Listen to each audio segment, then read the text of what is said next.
Welcome to the Salmon Runs YouTube. Enjoy the video.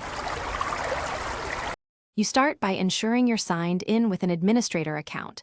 This prevents permission errors during removal.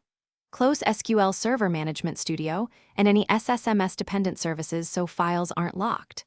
Once done, export any saved connection settings or custom templates you want to keep. That preserves your work.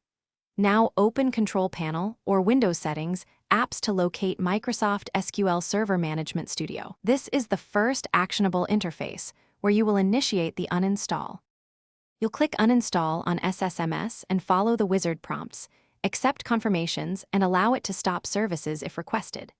Make sure to review listed optional components, remove any related tools or shared features you no longer need, but be cautious with core SQL Server Engine components unless you intend to remove them too. If the uninstaller asks to restart, do so. A restart finalizes file and registry cleanup.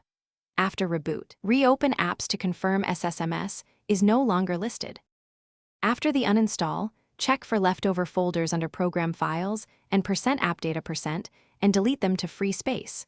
Remove related registry keys only if you're comfortable and backup first.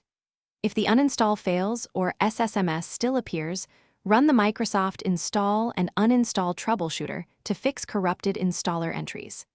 If that doesn't work, download the SSMS installer and run it to repair the installation, then uninstall cleanly. This roundabout repair often resolves. Thanks for watching. Consider subscribing if we helped you.